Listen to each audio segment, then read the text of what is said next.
The Tallmans were a typical, normal American family who in 1987 experienced 9 months of hell. Now, when we think of a real-life haunted house, we often think of Amityville, Lizzie Borden, or the Vasquilla Axe murder house. But this was a real-life haunted house that defied explanation. Now, in 1987, Debbie and Alan Tallman moved into this ranch home in Horicon, Wisconsin. And they lived in this typical small town in the Midwest and began enjoying their life in their new home. Now, they had went to a second-hand thrift store where they purchased a bunk bed. And they brought this bunk bed home and put it down in the basement. Now, everything was fine in their home. They had no issues.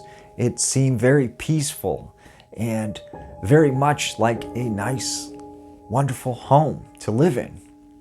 Until one day, they brought the bunk bed up from the basement and put it in the children's room. That same night, their son was asleep in the bunk bed when his radio and alarm clock in his bedroom began going haywire, and the stations started changing by themselves, and the alarm clock started blinking. And he ran out of his room and told his parents. So his father said, if the alarm clock is going to cause you that much problems, then I'll just take the alarm clock out of your bedroom. So he did. And the next day, his daughter began screaming in her bedroom at nighttime. And the father came running in. And she said, I seen a witch in my closet. And she described this older woman with black hair, and her hair was almost on fire. And she kept saying, there was fire in the room, fire in the room. And the father couldn't understand what she was talking about. And then the other kids started to see the same exact woman with black hair and almost like flames coming out of it. Weird things began happening at the house. Doors would slam by themselves. They would hear screams in the house. It said that the walls started oozing blood, that they felt that there was some sort of portal in the basement to hell almost. And on a nightly basis, they were being tormented by what appeared to be some sort of spirit or spirits. So the parents concerned, the Tallmans, they reached out to their local pastor. Is this normal? I believe that my initial analysis of the entity being in the spiritual realm, the occult realm, the demonic, if you will, was accurate. And I still believe it's accurate. Who came to the house. And he said that he felt the home had some sort of evil in it, like he had never seen before, and he felt a very evil presence. And he told them to be very careful. Now, Alan Tallman had not experienced anything in the home.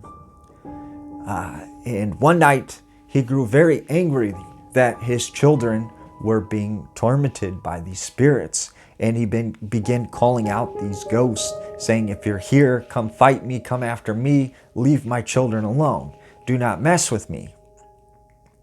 And after this, the next night, he came home at 2 a.m. from work, and he heard this moaning sound coming from the outside of the home. And out of this moaning sound, he heard a voice say, come here. And so he went towards this voice by the garage, and that's when he noticed the garage door was on fire, and he could see what looked like two red eyes coming out of the fire. And Alan, thinking his house was on fire, he ran inside to get some water to put out this fire and get a fire extinguisher. And he runs inside, grabs the fire extinguisher, and he comes back outside only to realize the fire wasn't there. Now, after this, he didn't want to leave his kids alone in the bedroom. So he began sleeping on the floor in his kids' bedroom.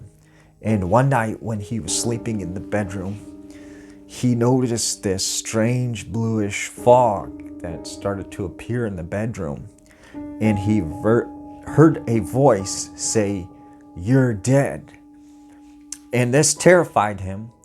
And he eventually ran out of the room and told his wife what had happened. And the pastor said that he had seen cases like this before, and he believed that there was some type of evil in the house, and that, they needed to be very careful and probably should leave. Well, they didn't leave. Instead, they had a family member come and stay with the kids while the husband had to go to work.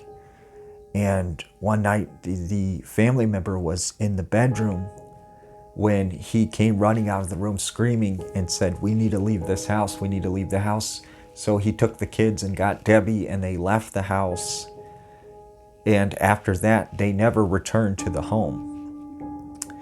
And new owners moved in, and they didn't have any experiences. And thankfully, the Tallmans moved to a new home, and whatever this was did not follow them. But they believed that this presence had centered around the bunk bed. And what's interesting about this case is that the Tallmans wanted to keep their identity hidden. They did not want to come forward with this story. They did not write a book. They did not talk about this. They did not do interviews. They did come forward for unsolved mysteries, but that's because they were begged to basically come and tell their story, but they hid their identity completely. They did not want to be recognized. And most of us don't even know about this home, which seems more terrifying than the Amityville horror story. Yet, not many people know about the Tallmans' ghost. And a lot of people haven't heard about this story, which is very interesting.